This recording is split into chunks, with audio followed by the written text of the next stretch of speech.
Good morning and greetings to all gathered here today on the occasion of International Labour Day.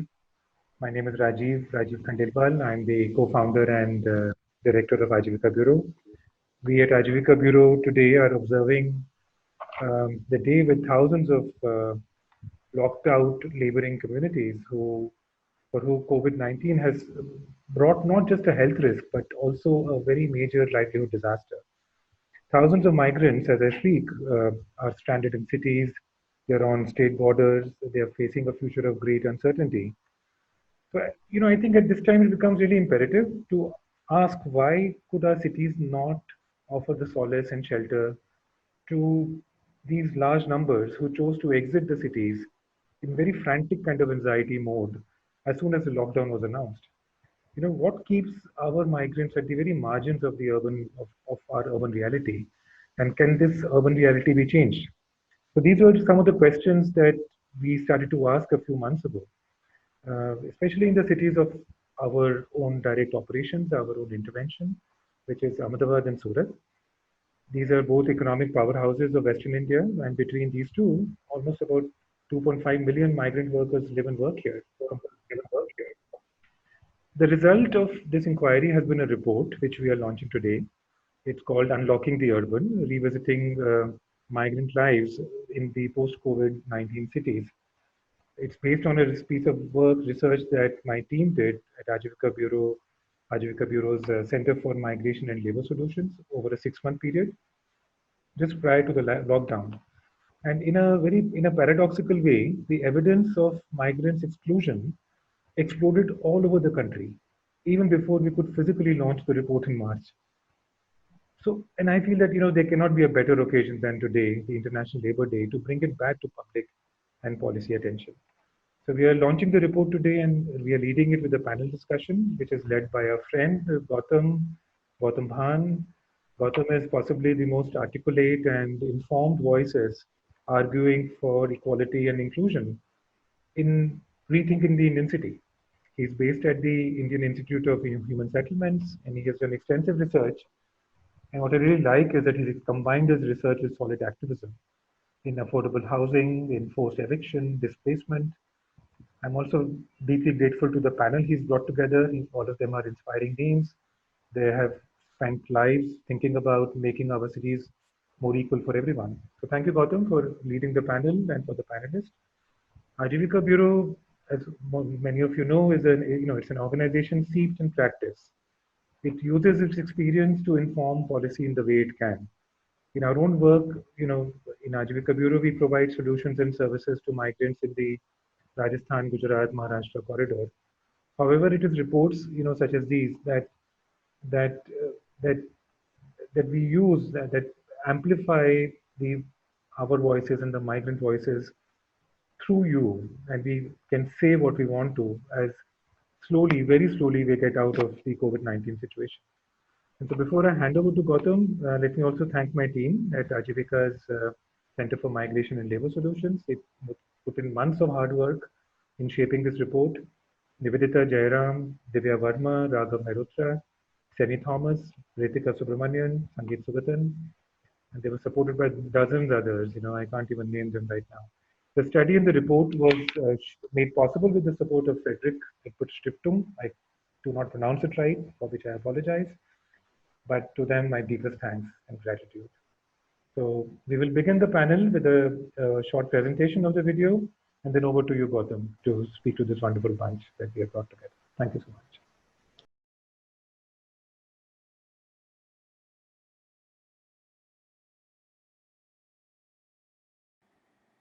The COVID 19 pandemic and the resultant lockdown have exposed some of the most glaring gaps in India's urban and labor systems, with circular migrants stranded across the country without food rations, without wages, and in some cases without shelter. Nearly 5 weeks into the lockdown, we are yet to see local authorities be able to operationalize directives to ensure that this very large section of the population, about 100 million Indians, is able to access basic survival at this time. Our study, Unlocking the Urban, began well before the COVID period to understand the causes and nature of exclusion that circular migrants face in large urban areas. The sites of our study, Ahmedabad and Surat, have been celebrated as models of neoliberal governance for the rest of the country.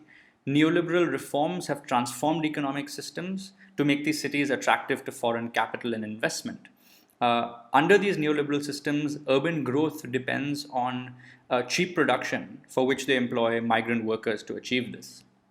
In addition, neoliberal reforms have also changed the social and spatial fabric of our cities, as well as turned our urban governance institutions further and further away from the idea of a welfare state, as we demonstrate in the report. Now, the circular migrants that we refer to constitute a very diverse group. They can be short-term migrants, long-term migrants, men, women, and children who travel to the city for 3 to 11 months, but almost always return to their rural homes because they are unable to achieve any kind of social mobility or gain a foothold in the cities to which they travel. Disproportionately, they comprise of Dalits, Adivasis, OBCs, religious minorities, and landless communities. And when we talk about migrant labor, I think it's important to unpack both the terms in this phrase. As migrants with a semi-permanent presence in the city at best, they are unable to use vote bank politics to mobilize their representatives at the local level to ensure better access to basic survival. And the highly informal nature of their employment without work contracts, and in some cases, very difficult to establish employer-employee relationships. The highly informal nature of this employment makes labor mobilization or shop floor mobilization also very difficult. So unlocking the urban in the context of this exclusion from state and employer provisioning asks two questions. We ask to what extent are circular migrants actually able to access public provisioning in cities? And we focus on housing, water, food, healthcare, and sanitation. And in addition to the extent to which they access this provisioning, we ask how are they actually able to do so?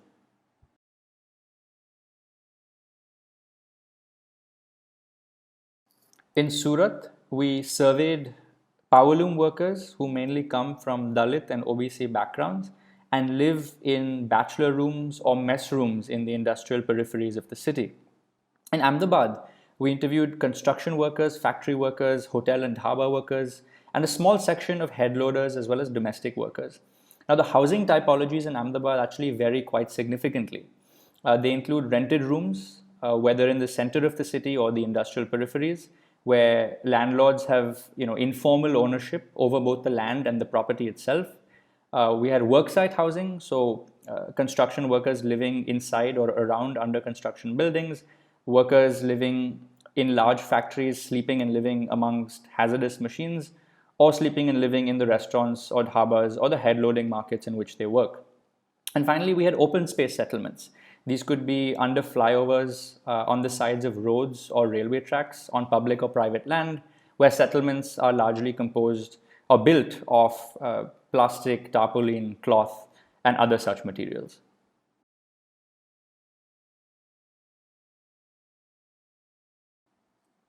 Through the study, we found that access to public provisioning varies greatly by a worker's occupational group, housing typology, caste, gender, and number of years in the city.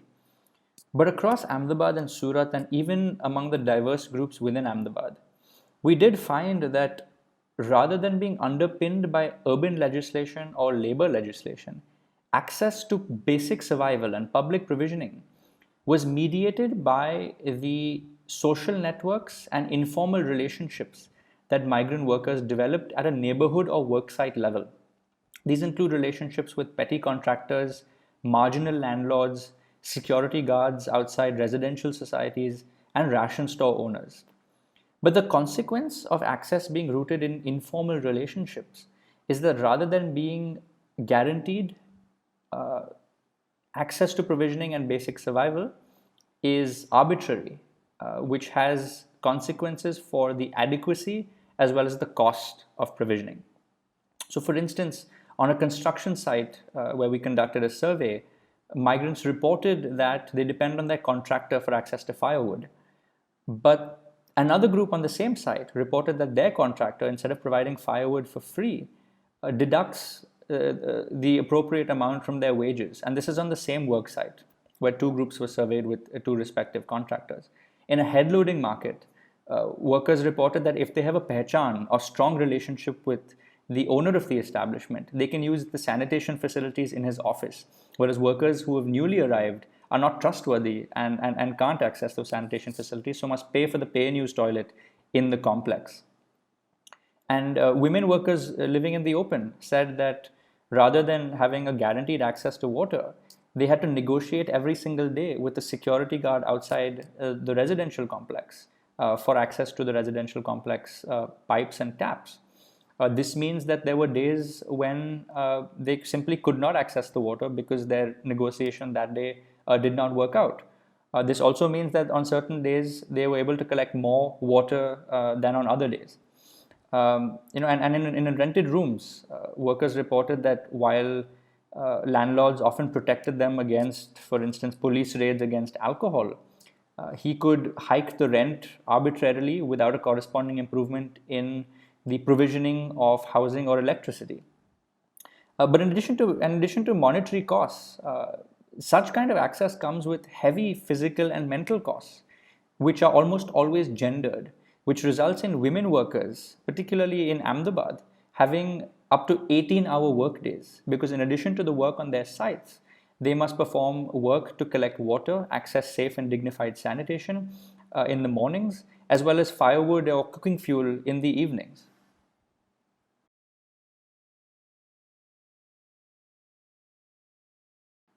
Our findings have several implications, but I'm going to focus on two. First, the neighborhood level economies that I described constitute everyday negotiations between migrant workers on the one hand, and on the other, security guards, petty contractors, marginal landlords with no formal ownership of their land or the property, etc. This second group, the actors here, might themselves constitute the so-called category of urban poor. Rather than making claims from the state or big capitalists and employers, migrant workers must negotiate with marginal actors themselves. And that's why we call these relationships ones of simultaneous patronage and exploitation. And finally, the category of migrant worker itself is incomplete conceptually, because we found that migrant workers are heterogeneous not just in terms of their identities, occupational categories, and housing typologies, but also in terms of their vastly diverse logics of survival in the city. So, for instance, Adivasi workers living in the open seek work at the labor nakas, construction work at the labor nakas every day. They also don't pay rent for living in rented rooms. And they say that they desire the flexibility to move between their village and the city as they please. And they can do so because they're not tied to a single contractor or employer. And by saving on rent, they are able to invest these meager savings into agricultural and social cultural ties in the village, where they have greater prospects for upward social mobility. But at the same time, you have another Adivasi group that comes from a highly desertified part of Rajasthan. So migration is the only source of income. And these groups reported that they are willing to trade off the flexibility to move back and forth between their village and the city for constant employment. And they do so by living on site and remaining fixed to a single contractor.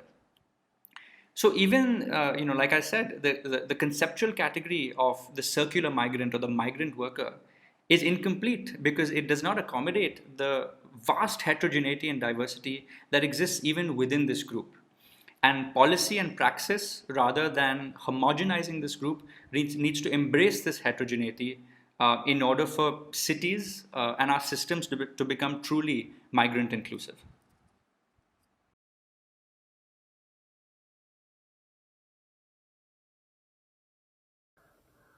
We spoke to functionaries across urban governance institutions in these two cities, that's Ahmedabad and Surat. We also did an extensive analysis of the urban development and social policies in the country. The objective was to analyze the extent to which the needs of the migrant worker actually features in the policy imagination, and also to understand the extent to which these have been implemented in relation to the needs and livelihood strategies of various migrant communities.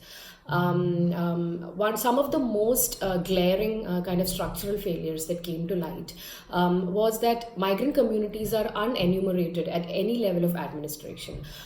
Starting from the central level, migrant movement is not enumerated as part of the largest data collection exercises in the country, such as the census and the national sample survey. Even at the city level, migrant communities are not enumerated as part of the local population. Their settlements are not recognized as authorized settlements or formal settlements by the municipal corporations. This means that they are completely cut out of the decision-making frameworks of urban governance. Their settlements are not serviced by basic urban public services like water and sanitation, health systems, and early childcare. In order to address this, the first step would be that the municipal corporations must undertake an identification and enumerations of the migrant hotspots in the city, and make sure that public provisioning is made available to these settlements. In doing this, migrants' own diverse logics must be incorporated into this whole planning process. For example, there is a need to move away from the whole imagination of brick and mortar structures when one refers to housing, and move towards a focus on provision of basic services like water and sanitation. The second most glaring blind spot in the way that our policies are designed is the sedentary bias, which means that migrants or anyone needs to be able to establish their domicile or residency in the city to be able to claim significant welfare benefits. And migrants who lead very transient lives just really struggle to produce any such documentation, which means that they're systematically left out of the ambit of services such as the public distribution system, welfare benefits related to healthcare and early childcare. And in some cases, they are not even eligible to apply for urban public housing schemes.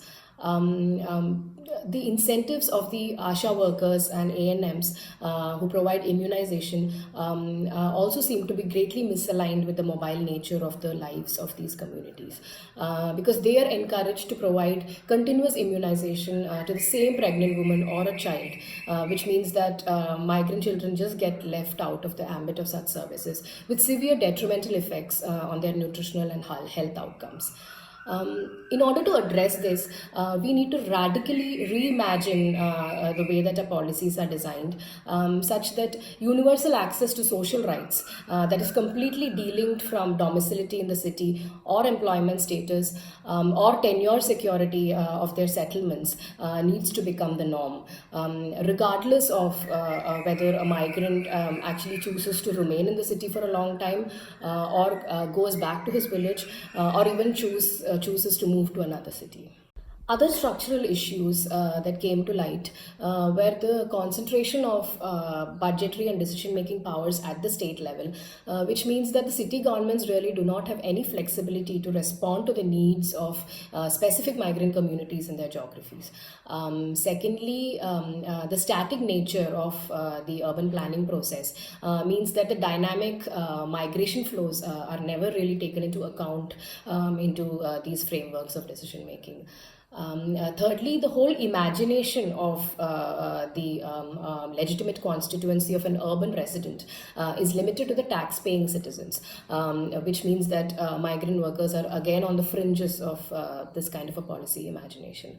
And finally, there is a large dichotomy between the urban and labor governance structures and processes in the country, which means that neither the employer nor the municipal corporation is held fully accountable to provide public entitlements to migrant workers. In order to address this, the responsibility to ensure basic public provisioning to migrants must be shared between the employer and the state. In those cases where the employers are big, their responsibility might be invoked. And in cases where they are small or shifting, the state must step in and ensure public provisioning. Migrant workers also rely a lot on informal rental markets. Formalizing them and incentivizing small landlords to provide a basic quality of services like water and sanitation, and regulating these might also be helpful. It's important to remember that a combination of different approaches must be tried because the employment patterns and the life trajectories of various migrant communities differ widely even within a specific city. To conclude, it is imperative that the urban planning and policy making paradigms in our country really start regarding migrant workers as a legitimate part of the urban citizenry that is in critical need of these public services. The policy and public attention to their issues in the current moment needs to be leveraged to enable a radical re-envisioning of the notions of citizenship and universal access to social rights, such that we are able to accord hope, dignity, and equity to migrant workers in their endeavors to stake claims to our urban public spaces. Thank you. So welcome back to everybody after seeing that brief video that outlines the presentation of Ajivika's report that we're launching today. Solidarity and Zindabad to everyone on May 1st. It's indeed a somber May 1st. And I think that it is a day in which we're really raising questions of work and labor, not only to kind of advance agendas for the rights of India's workers, but also to remind ourselves that we are also facing a moment where we may have to rethink many of the paradigms that have informed both our research and our practices and our advocacy around questions of work. So this is a May 1st like any other, and it's an invitation both for somber reflection, continued recommitment, but also a challenge to ourselves to really think in new ways, to both hold on to some old certainties, but to be open to some real transformations in the way we ask questions and think about work, not just for immediate relief after COVID-19 and the lockdown, but also to think about what near and long-term recovery and possibly even seeds of transformation could look like from this moment. I will first extend our panel's hearty congratulations to Ajivika Bureau for the report, for this work. It is indeed, as Rajiv was saying at the beginning, incredibly timely as a contribution at this time. And I think one of the things that really moves both knowledge and practice forward is when organizations and researchers involved directly in the delivery of practice and community mobilization also take a moment to reflect back structurally, to look at patterns of what's happening in the fields in which they work. So our thanks for this contribution to our understanding. And what we're going to do for the next 30 minutes is to have a conversation. I'm lucky to be joined by 4 incredibly eminent and very thoughtful practitioners and researchers. I'll introduce them in a minute. And we're going to take the report, in a sense, as a starting point to ask questions of thinking about particularly migration and work, but also then questions of practice about recovery near and long-term post-COVID for what is really a discussion on livelihoods and the informal economy in general, and not just particularly to the migrant. So let's think about this discussion as taking on the provocation that the Ajivika report gives us to think further and beyond the report itself, a discussion provoked by the report and not just a discussion about the report itself. So let me first just introduce our 4 panelists. In my screen on my right, I see Professor Amita Bhide, who is Dean of the School of Urban Policy and Governance at the TISS in Mumbai.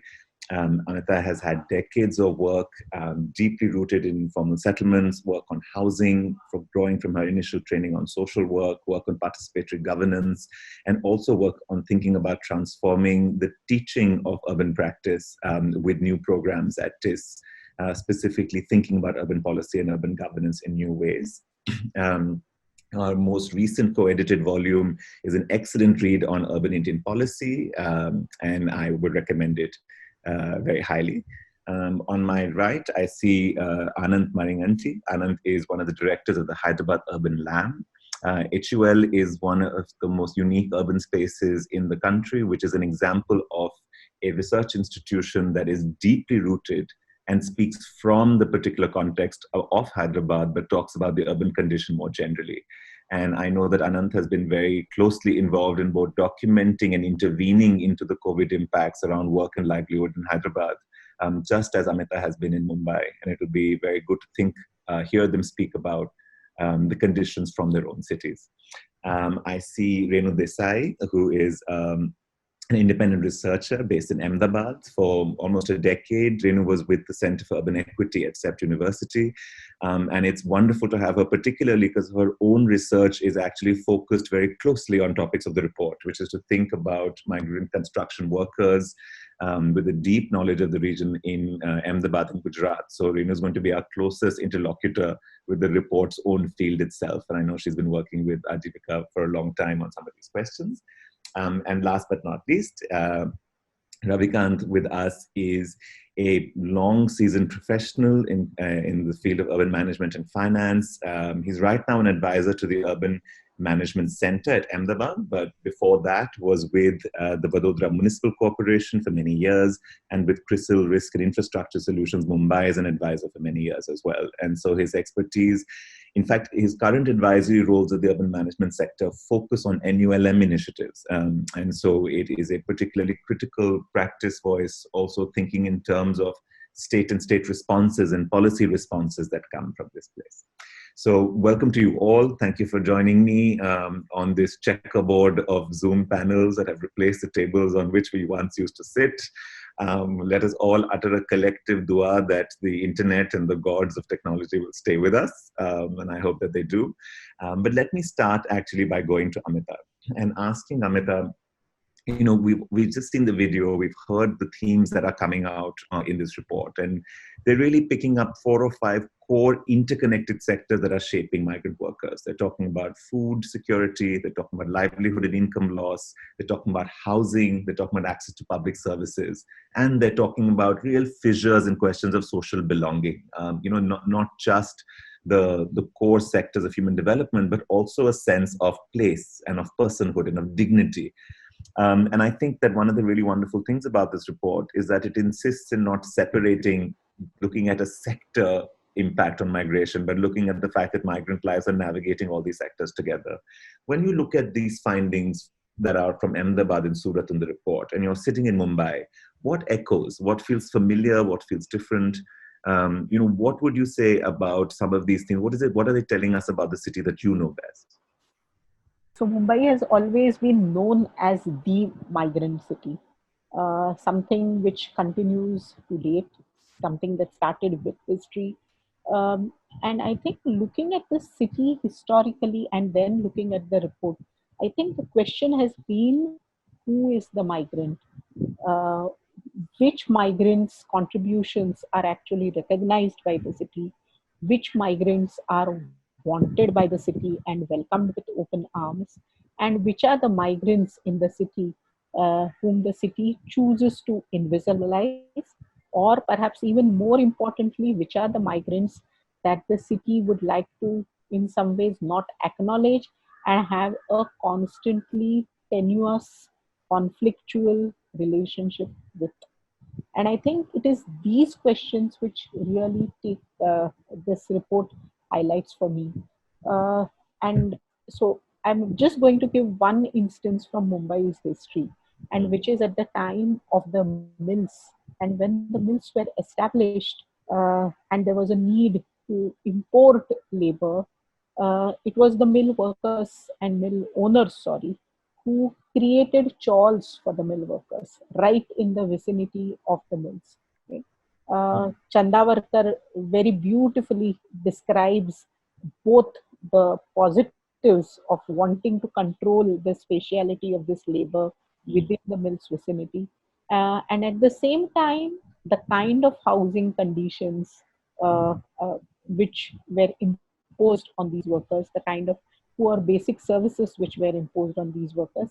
But what that movement shows is that they shifted from single male labor to a family labor system, towards a control of long working hours, because migrants were wanted at that point in time. Having labor was the need of the day.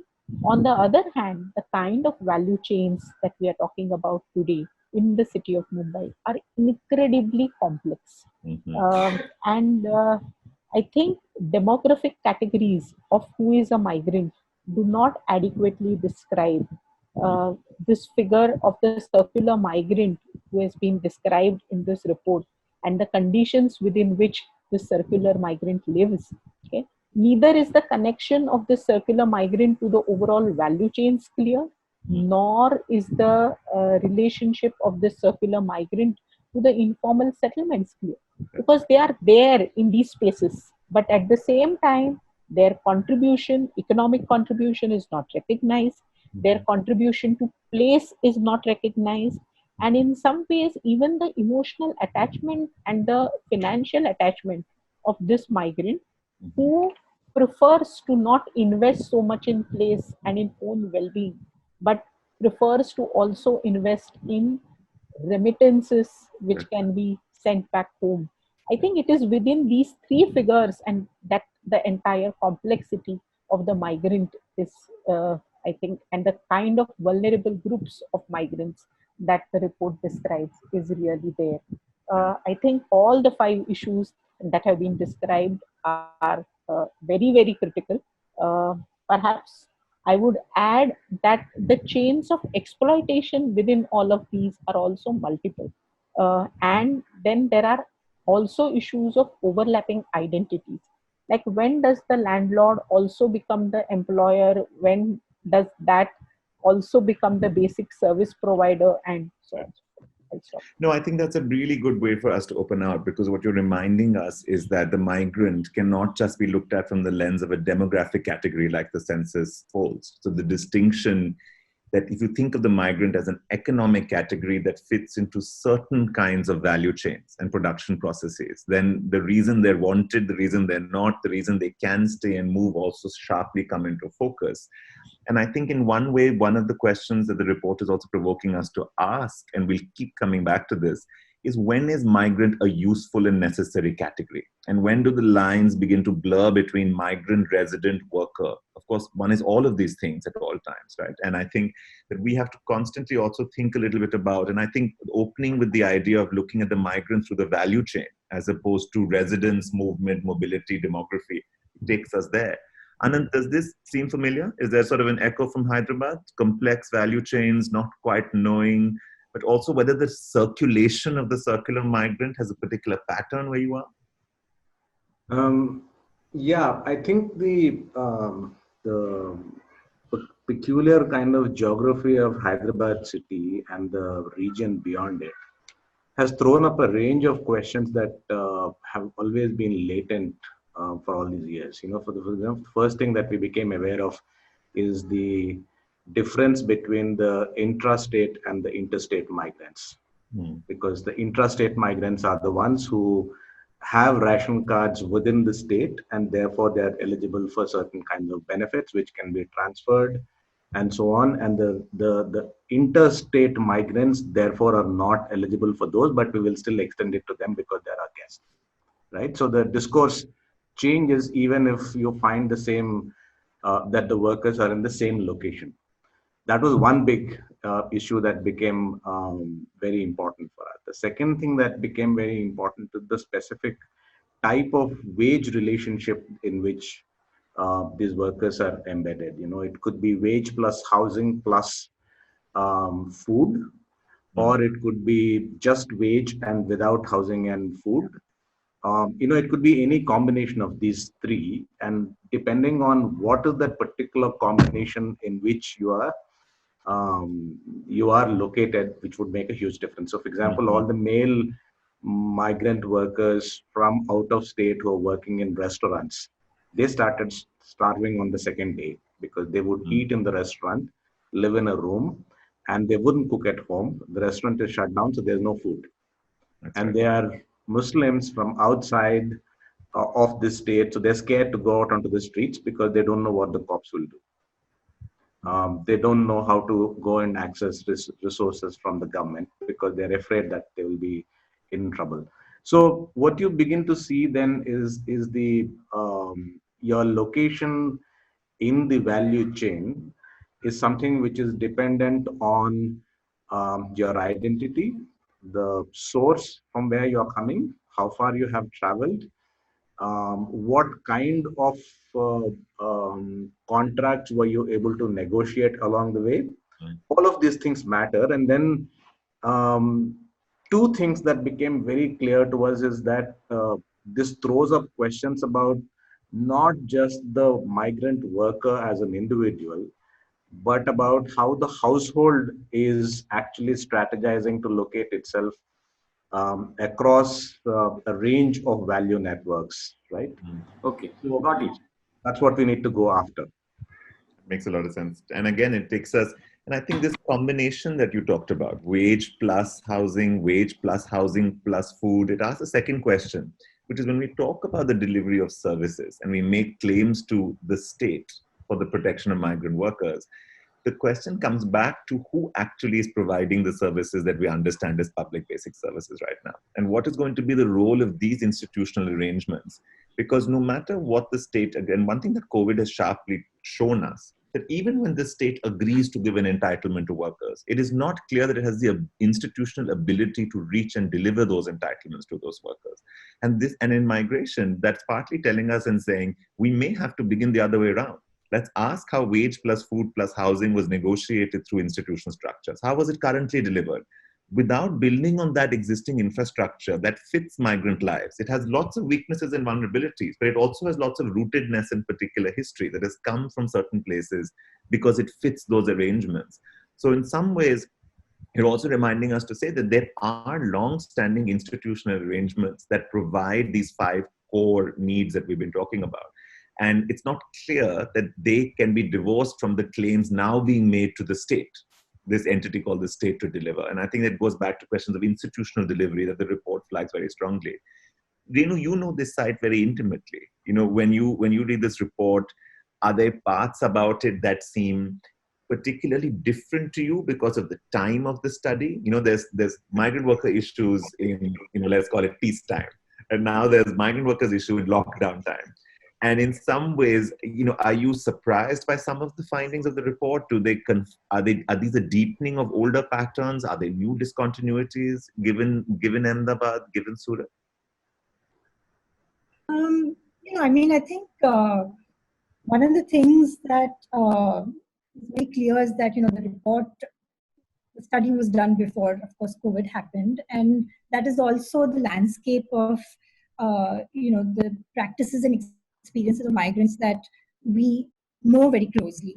I think one of the things that has been really difficult to figure out, given again that we are all sort of sitting inside at home, is the ways in which these arrangements have actually played out on the ground in the context of the lockdown. Clearly, there has been this exodus of migrants trying to leave the city, which shows that a lot of those arrangements have broken down to even sort of, keep them in those vulnerable situations that they were anyway in. So I think one of the things that it is clearly showing is that that institutional arrangements that you just talked about, a lot of them have broken down, which raises questions perhaps for, I think again, the report sort of talked about how a lot of this access to services, to survival that, migrants have managed to navigate in Ahmedabad, in other cities, has to do with the kind of informal relationships and social networks they've built over the years. And these are not relationships which have necessarily even led to access to the state, which is what one sees among the more permanently settled poor, that perhaps, even among them, we know that they don't have direct access to the state as well because policies are very anti-poor in general.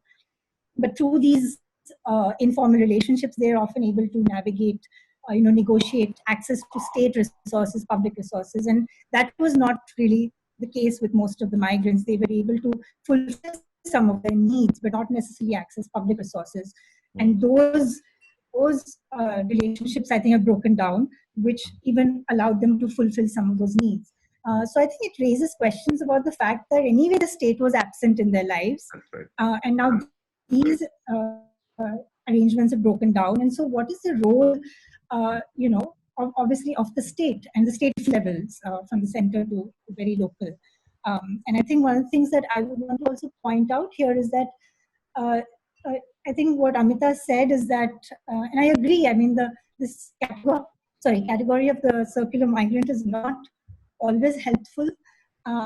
But I think one of the ways, and this may differ again between different cities, perhaps particularly so between Bombay and Ahmedabad, but I think here in Ahmedabad, one of the things which we do see very clearly is that this circular migrant group, with all its heterogeneity, is one of the most disenfranchised groups in the city, which is that they do not have access to even the political kind of negotiations and networks and dynamics that other more permanently settled groups who were migrants in the past but who now become kind of permanently settled in the city are able to leverage or able to cultivate, etc., because these groups do not vote in the city, and we have no other way of sort of giving a political voice, where even when policy excludes them, which it does to most of the poor, they're still able to kind of navigate some kind of access. So, Ravikant, let me take moderator's privilege and redirect Renu's very difficult question she's asked, which is that when your state was always absent, and the arrangements that compensated for that absence are beginning to break at a time of this pandemic, when you think about your role in thinking about advising policymakers, advising responses, how do we what is the nature of your advice at this point? Like, how does one approach this question from a policy making perspective, which both does not pretend that the state can solve this problem, even if it wanted to, with full resource and attention, because it was never present in those institutional arrangements. It was never present in these lives that way. So what is it then that policy and the state, accepting those categories, how should it think? 2-3 comments. First is that this report is very timely, and the invisibility of this circular migrant, this COVID is a blessing in disguise one way, that it has at least brought to the attention, or they become visible. In fact, there is a complete policy absence about, as other speakers have said, at the moment, no policy covers circular migrant. There is no safety net, there is no welfare schemes for them. They are not covered the way other permanent migrant or in general urban poor are covered. So we discussed this thing in our NULM team. So this is little bit off the record because I still a technical advisor or technical support group to the NULM. But yes, I find whatever issues Ajivika report has brought in, they are right. And the pathway is more or less correct. And there was a serious discussion, not on this report, but on these issues. Our suggestion as a technical support group was to create a new vertical, immediately to go to the cabinet and to create a new vertical which will be specifically addressing the circular migrant issues. Because there was an earlier Ministry of Housing and Urban Poverty Alleviation. Urban poverty alleviation focus has gone 3 years back. In 2017, when that ministry was abolished and it is merged. So NULM, which was the part of that ministry, has come into now Housing and Urban Affairs. So, and whatever NULM program is there, none of the benefit of NULM can be given to circular migrant or seasonal migrant. That's an unfortunate but a real truth.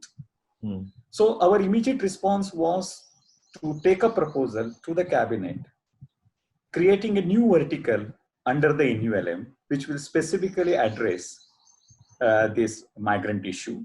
Second suggestion, which, and many of the suggestions which Ajivika Bureau report says in pathway, one ration, one card, one nation, one card, then making urban poverty definition, which is static at the moment. See, ACCC report is taken as a base for everything. Even Ayushman Bharat is not available to the seasonal migrant workers. Because if they are not in ACCC data, then they are not entitled because ACCC, Ayushman Bharat has taken 11 categories of ACCC data, and which is a static. So the second suggestion was to making anytime any poor approaches, there should be nationwide central secular urban poverty norms. Every state has a different urban poverty norms at the moment. Every scheme has a different urban poverty norms. Who is urban poor? For example, Prime Minister Housing Yojana has a 3 lakh rupees. Below that are under the EWS and BPL category. So every scheme has a different norms. Every state has a different norm, but there is no common urban poor definition, and that is not a dynamic one. Means, luckily, Delhi government has a provision that any family whose annual income is less than 3 lakh rupees, that family can approach Delhi government, and its revenue department on verification can declare him urban poor. But many states do not have that kind of a dynamism. And many times it is felt by even NULM functionaries that we can see that he is urban poor, but you can't give him those benefits being urban poor. So even if by your naked eyes you are able to see him, you are not able to extend because he is not in SSC data. Yeah. So Ravikant, you're pointing to a specific kind of migrant question, which is that you have to, there are two things that migration must do. One is you must be able to claim benefits somewhere. You have to be somewhere where not only can you be found, but you can actually claim that benefit. The second is you have to exist not just in place, but in a data sheet. You have to actually be visible to the state in certain kinds of ways. But you know, I'm struck by something you said, because when you think about, and our immediate response often is one nation, one card, which is that the counter to the migration question is universalization and portability, right? So it's the immediate kind of response. But I want to go back to this point that Amita then raised, right? So Amita, let me go back to you. Is the answer on practices? Let's start talking about practice. If at one point we're saying there is something specific about the migrant, but the other point we're saying is we must have uniformity, universalization, portability. Now, in a way, this can move two ways, because if you have one nation, one card, you shouldn't need a separate vertical on migration. But Ravikant is absolutely right that right now, unless you do it, the delivery is not going to happen. So there's a almost specification in implementation and a universalization and broadening in framing the benefit scheme itself. What is your take on universalization, portability as an answer to the migration question? I'll give you one example and perhaps then talk about this. We've been talking about the universalization of the PDS system in response to the pandemic from day one. Okay? And from day one to now, I think we are on day 24 or something. There is a steadfast refusal to talk universal. Okay? At the same time, the Pune Rural Commissioner has issued an advisory where PDS is being universalized. Okay? This is not Pune city, this is Pune Rural. Okay? So, and I think this reflects in some ways the tension, especially which comes to a city, and where in the ways in which a city government frames this question, and I'm not saying city government as in city government, but governors of the city, is who takes the responsibility, exactly, whose is the liability. Okay? And I think there are interesting responses to this emerging in the wake of the COVID pandemic.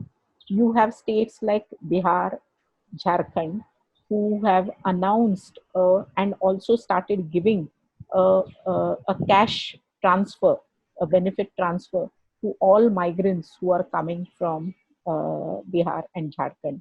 There is the government of West Bengal, which is reaching out to migrants who are placed in different cities. Okay? In non-pandemic times, we have also seen the Uttar Bharatiya Sangh, which is a essentially migrant association, includes all categories of migrants, including the most recent ones, emerge as an extremely strong political force in the city, and extremely strong counter forces to that in the form of the what the Maharashtra Navnirman Sena did in terms of anti-migrant. So the migrant is a tension-filled figure. Okay? I think it is something which kind of goes against the neat categories of the state. And I think that irrespective of whatever attempts at universalization, they are going to be left, unless they are backed up by central entitlements, central provisions. Okay, I don't think it is going to be accepted across all states, across all cities. Cities like Bombay, especially, are going to resist this tooth nail sinker. Can I come back? Go ahead. Precisely, we thought that, and we said that this benefit should be two stages. One, center is having one common definition, and as Amita rightly said, there will be a central fund, 100%, which will give on basis of that secular definition of urban poverty and registering him across the India. And the states can have additional one, because states, we have a federal structure, so one size will not fit all. But today, one poor who is poor in one state is not recognized urban poor in another state, or poor as another state. And the last point we felt is that how to capture the data is like taking on the Ajivika Bureau, but Ajivika Bureau is helping Rajasthan migrant into the other state by training them, by providing them the support. We thought that under NULM in each city, there will be single window migration support center should be opened. Where today, basically, as that person was not dependent on state, was not expecting anything, and for state he was invisible, means even if visible, policy level, they thought that we should not at the moment address it. So such kind of a migration support center. So if a person goes into USA or anywhere, we have migration support center because they bring dollars. Here, a seasonal migrant who comes to the city, he doesn't have any place where he can approach. So another our recommendation was to have a migration support center in each city, which will do three kind of things. One, it will take the data. It will help in for accessing all types of welfare, safety net, and all such kind of thing. And then also will provide employment data in a sense. It will then collect the data from the different employers who want seasonal migrants. And the fourth suggestion was having a group insurance for these people. At the moment, different group insurance schemes also do not cover seasonal. But last only 1 minute, it hasn't moved ahead because, as Amita said, still they are not ready to accept this. Not universal PDS and not this migrant vertical. Renu, let me come back to you on this. So we're coming to an interesting central entitlement, but local delivery. And so what Amita is also sort of telling us a story about is that we're also seeing places right now where states and different types of local are innovating in some ways to, at the last mile, do some kind of, and this is what Relief does. Relief creates this window where you're kind of basically saying, look, something has to be done right now. Don't discuss it, don't debate it too much, just do it. And in that place, some of the conditions of possibility that Amita was talking about get suddenly created. And the question is how to hold on to them. But this scale question, that it will not work unless there's a central entitlement, it will not work. And I'm still going to keep pushing us to say, we're talking about centralization here. There is the standardization of who is urban poor versus who is an urban migrant. You know, and every time we think about the migrant as a category, we also reproduce the migrant as a category. So you're also reminding someone, you know, that's that constant question we have is you have a migrant support center that supports migrants and reminds them that they are not residents, you know, at that same moment. And we know how contentious the category of the migrant is, how it has been the base of urban and regional politics throughout Indian history, throughout the country. So in some ways, there are always going to be political ideas that are invested in someone always being a migrant because someone always has to be an outsider. Otherwise, you play the kind of game of urban citizen. What scale do you think we should be thinking about in trying to move forward, both on conceptualizations and practices of addressing migrant needs? Is this a city question, a region question, a state question, a central question? In what combination? Yeah, no, I think that's an important question, and I think it's also a challenging one for. I don't think I put my head around it a lot.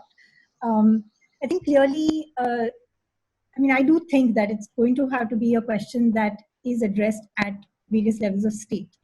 And and I don't mean that only in terms of, say, the central government formulating policy and then implementation happening at the urban level. I think our broader debates on urban governance and the kind of power of decision making, raising financial resources, all of that comes into play here. But I do think that at the local level, we need to find ways of empowering our local governments more in terms of being able to address if they so wish, because it's not clear if they wish to address this issue itself. Decentralization doesn't necessarily lead to that kind of outcome, but if they so wish, then they would have the resources to do that. So just to kind of, as an example, if one compares Ahmedabad and Surat, which are the two cities that Ajivika also studied, in my own research also, I haven't done much in Surat, but whatever discussions I've had with the government officials there, in the Surat Municipal Corporation, one of the things I found is that they were much more proactive in ideas on thinking about something like housing for construction workers who are these kind of migrants. And they made an attempt to convince the state government to do something, but it did not go anywhere. So clearly there are ideas sometimes at the level of local governments. They float them, but nothing happens on that front because the decisions and the budgetary powers and all of that hands.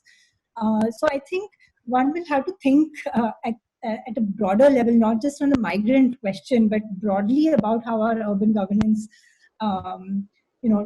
challenges have been unfolding over the last decade or two, where despite 74th Amendment, and we know all of those issues, that still local governments are not able to make those decisions. But I do think, for instance, the state has a huge role to play, the state governments. And clearly that is where I think, as Amita also said, that different state governments are making these different decisions, and clearly some are more progressive in how they're addressing this issue, others are not. And so I think perhaps the question is, how do these different levels of state better pressure each other also towards more progressive ways, and so virtuous competition. We keep seeing the race to the bottom, but what happened to virtuous competition where you outcompete? I mean, we're seeing it a little bit on repatriation in this current post-lockdown moment, right? At this point, I think that the pressure on UP, MP, Odisha, Bengal to now begin repatriation numbers is put a lot of pressure on I think the state that has responded in some ways the slowest on the question of repatriation in some ways. And so maybe we will begin to see that. So Anand, let me start with you to the last closing round of a question that I'd like you all to briefly answer as we come to time, which is to, one provocation to you is, what to you is the space of the city region? Something like we have in India, there are the large centers of migration are also often the mega cities that are sort of in some ways kinds of governance islands, for us, because our mega city governance is very particular and different because of the X74, all those questions we know. So one is, how much of this, and if to circle back to Amita's first provocation, that this is actually a category of political economy, not just demography. Then the city regions are very particular political economy islands. And we're also knowing, that it is very interesting that, the majority of COVID hotspot urban districts at this point cover pretty much 2/3 of the centers of the economic GDP of India. And that overlap is that classic. It's urban GDP, high output, migrant-centered, low employment. So what is the role of the city region as a scale that may have to innovate in and of itself? Because I think there is a big distinction.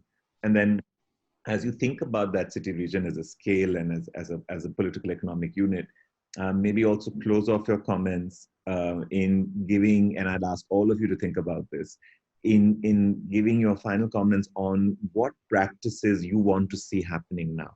And whether they are practices from the state, from non-state actors, from worker organizations, whichever institutional arrangements you put your faith in, what are the practices you would like to see happening right now on the questions that are raised by this report? And feel free to extend those practices into medium and longer term approaches. They don't all have to be immediately relief centered, but what kind of practices would you like to see? So Anand, over to you, and then I'll go around the panel before we close. Yeah. So let me begin with your first provocation exactly what is the city region, or what kind of a place should we be looking at. And it's a nice question to start with because it kind of connects with the question that we've been thinking about until now in this conversation about what is the scale at which we should be thinking about it, right? And as I think about it, the thing that I'm very, very sadly reminded of is the fact that we do have something called Interstate Migrants Act, right? Which means basically that for the longest time, we have actually dealt with this issue as a question of a state scale, which is to be dealt with by line departments, the labor officers in different districts who don't even often have a phone line from which they can make a phone call. They're often using their own mobile phones to reach out to people who can help in other cities. That bad. Which basically means that to gain any kind of traction, we definitely need to think of this as a multi-scalar issue. And it has to be a scale that is constructed, as Amita has been saying right from the beginning, in response to the politics of the particular moment. And we, of course, need to think about this a little beyond that particular moment because, as I'm thinking about who are the migrant workers in this particular region, I see that a lot of the migrant workers who have been the most difficult to reach are people who are actually outside the municipal limits. These are people who are working in areas where there is a large scale construction going on with lots of industry, where the employer has abandoned them and they're stuck. And they're first of all physically difficult to reach. Second, they are also large in number, which makes it very difficult for any single NGO or civil society initiative to reach them. So you're struggling with those kinds of things. But what also struck me is that a lot of the interstate migration in this region also happens in agriculture.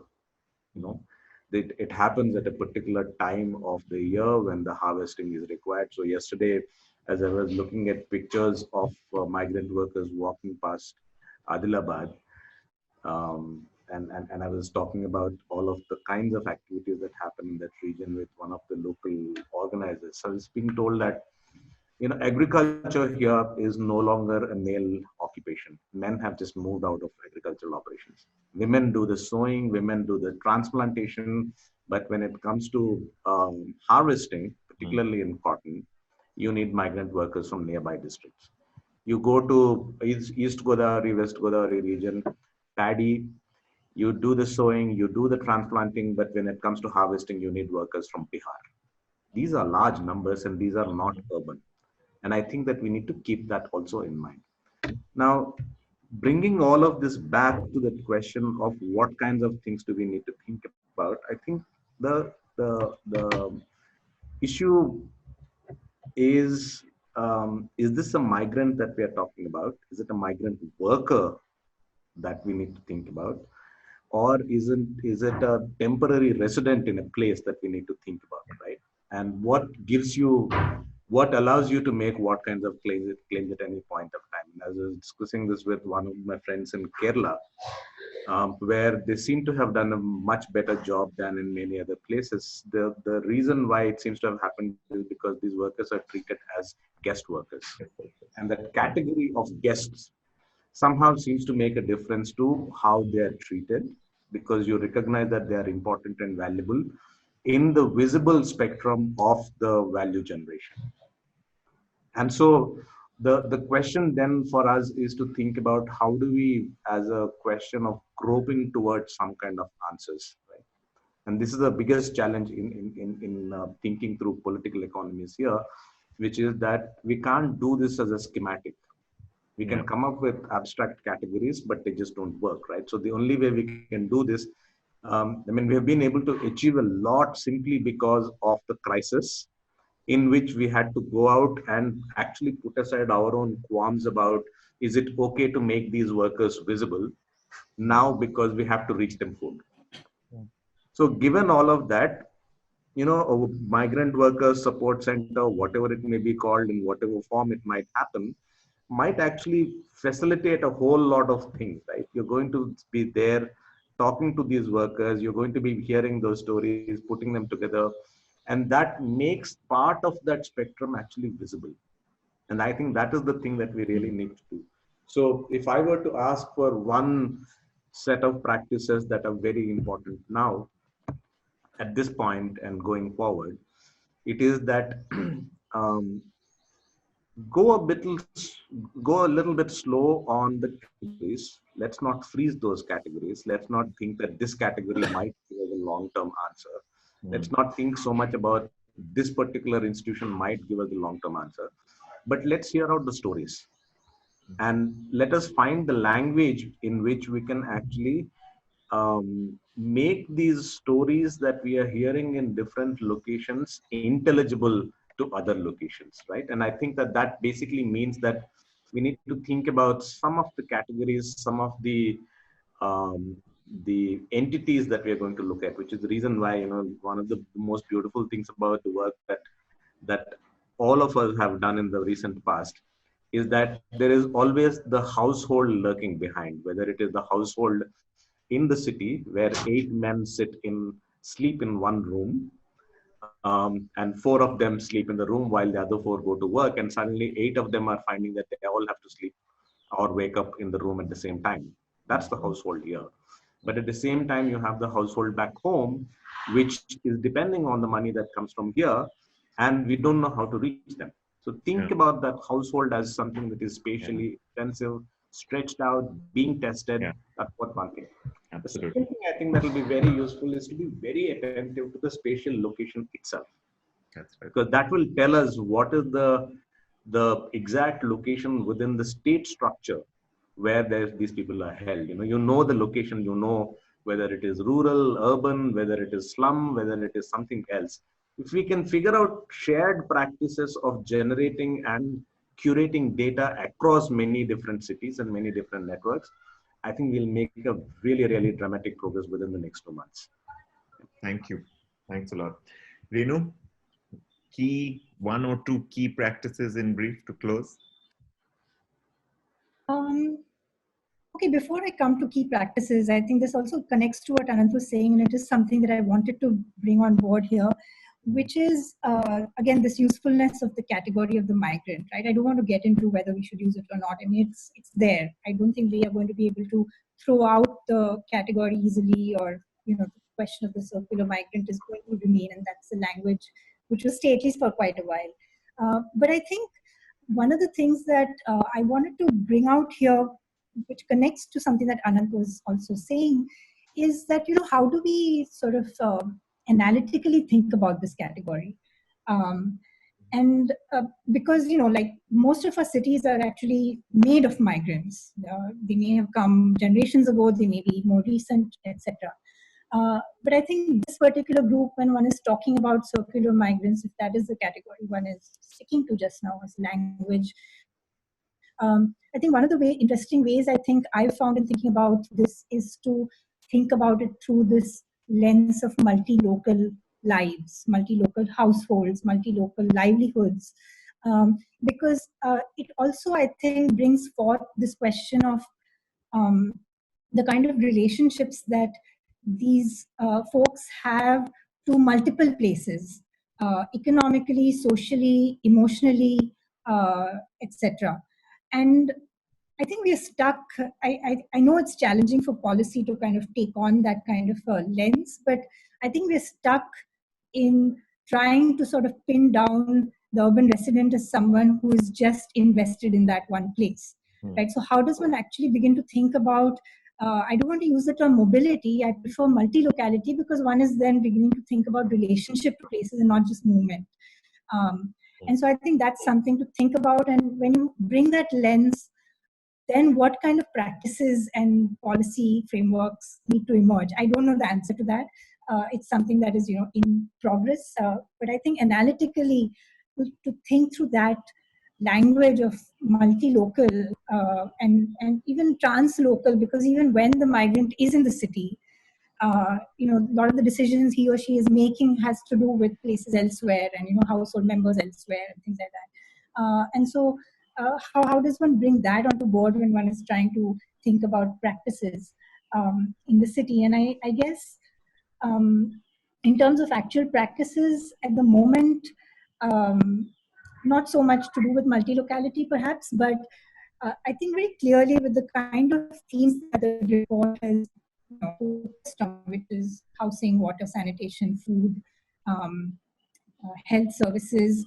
I think there's a really urgent need in this moment, because COVID, ultimately, we're talking about a public health emergency, but our conception of public health, I think, is extremely narrow.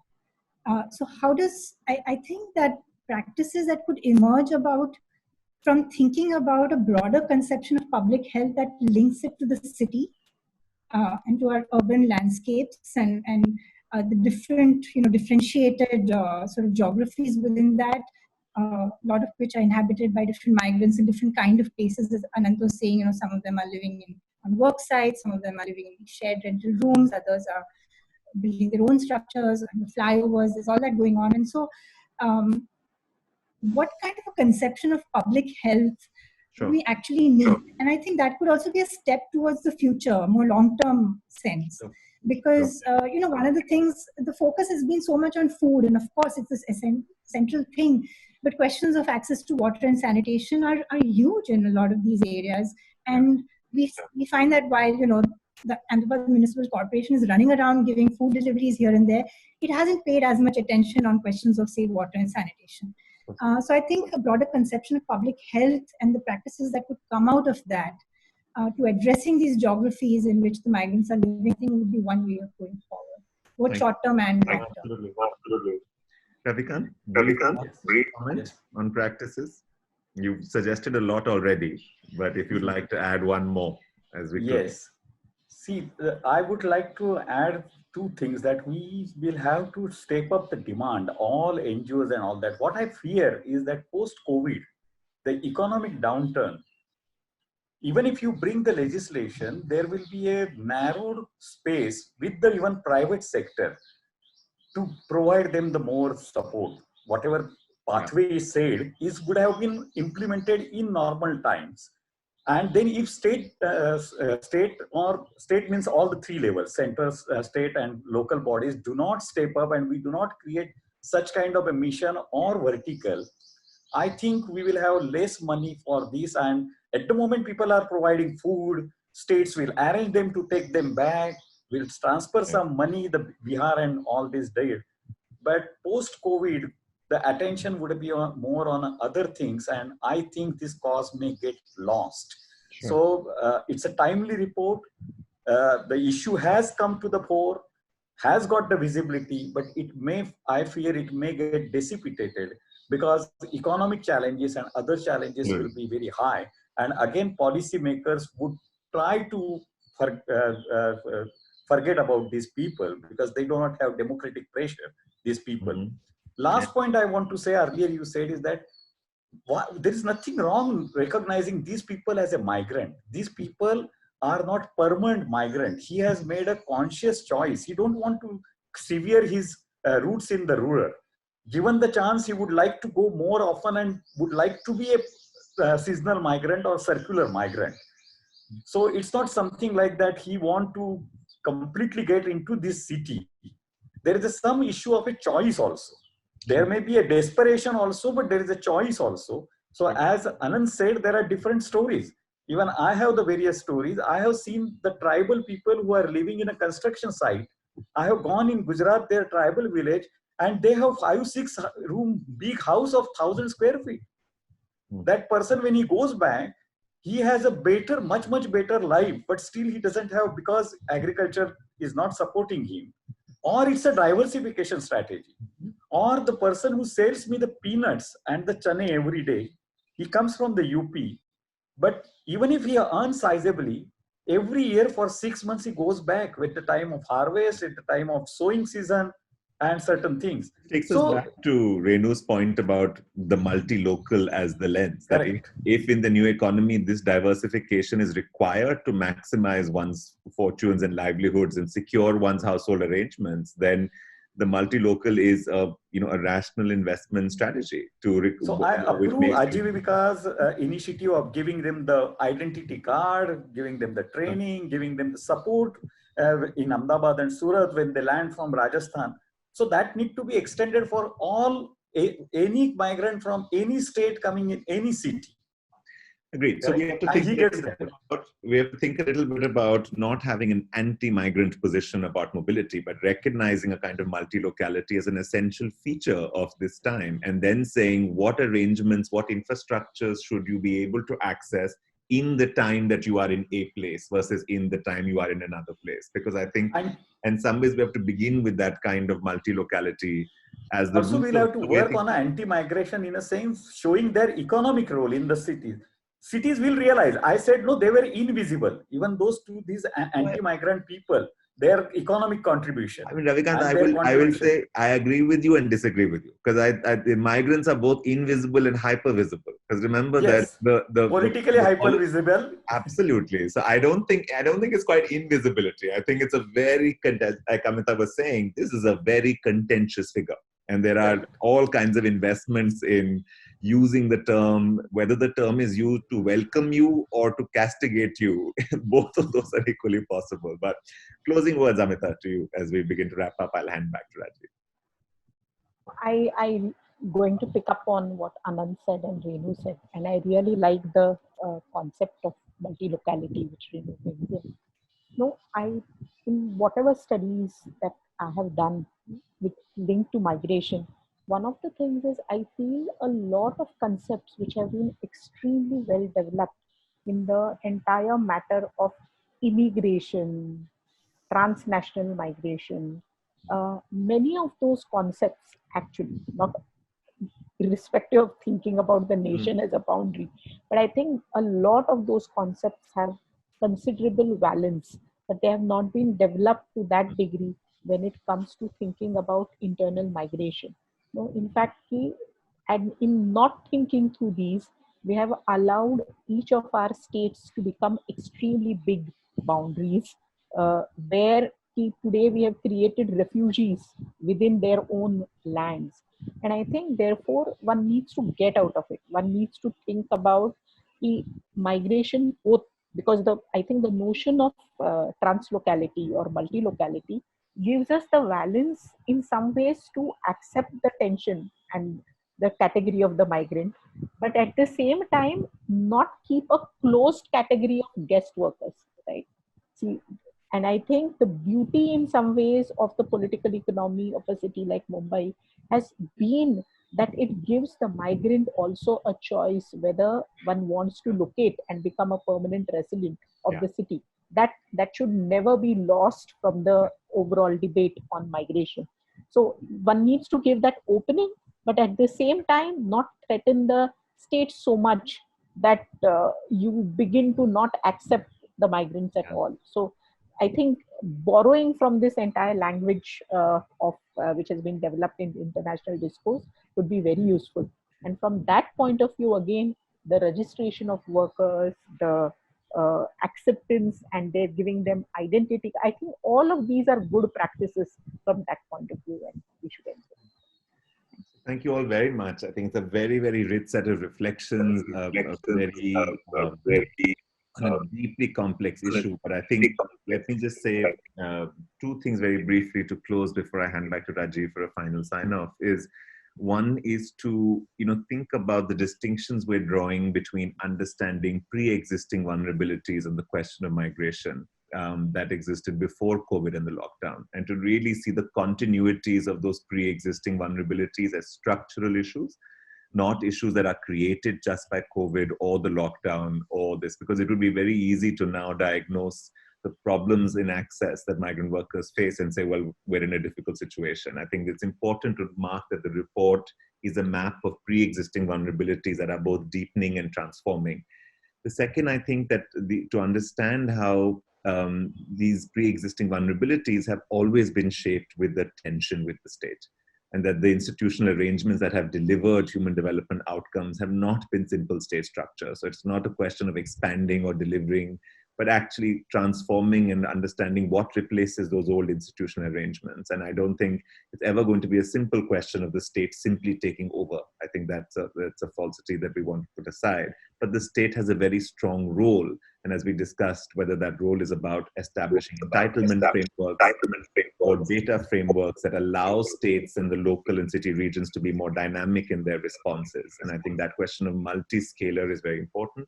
And I think that the final question that we're asking that this panel has suggested is that in some ways, this is also about the way we frame the question. It is about the analytical approaches and the language that we use. That is not just about academic analytical categories like multilocality, but also is about the way in which those discourses and language shape everyday life. The debate we have on guest workers versus residents versus migrants. And the way in which that everyday access to social belonging is also determining what Ravikant rightly reminded us are choices, but are also choices, like all choices, with very strong constraints on all kinds of sides, right? With very strong limits on their degrees of freedom. And I think that if you want to think a little bit about the vexing question of how one both holds on to multilocality, but keeps open the pathway to deepening settlement, to feel welcome and then make choices about whether to stay or go, or how much to stay and how much to go. I think that's the tension we have to hold on to, because the question of all the categories, and Anant reminds us that those categories will always be slippery. And I think I'm going to take your word as the last, which is in an emergent transforming moment, we should not be too wedded to our categories. And we should actually be quite open to both challenging them analytically, watching the field respond to them, taking the colloquial categories of the field, but also be ready to rise to the challenge that when state practice for relief comes into play, it will insist on a hardening of categories, at least for a period of time. There are going to be categories of delivery and institution building, and those logics of the state are not going to shift. So we're going to have to productively wield some of those tensions. And the best way to do that is to ourselves, I think, have the most deepest, nuanced, and possibly plural stories of actual migrant lives, and the diversity among them, and their speciality, their aspiration, their intention. And that's where reports like this, in the work that a lot of us do, thickening the language of storytelling that we have. That then turns into data, that then turns into structures. So our thanks again as a panel to Ajivika for this work. Our congratulations to all the authors for the timeliness of it. And I'll hand back to Rajiv now, and to everyone who's taken the time to listen, our thanks, and a somber but as always committed May 1st to all of you. Rajiv, over to you. And what should I say? I'm glad we got this panel by 2 times. I think to all of you, I feel as a practitioner, inspired, informed. Rajiv, just hold your mic a little closer. Okay, so I'm just saying that as a practitioner and as a practice organization, I think we feel inspired and informed and provoked all at the same time by what you people are saying. I fear, as some of you have said, that we may just return to business as usual in our cities. And I hope that does not happen. We should seize this moment for seriously re-examining what we do to informality and to the notion of people from the other in our own spaces. And in that sense, I think we will bring together the ideas of citizenship with rights as workers. These two have to come together in cities and in labor markets.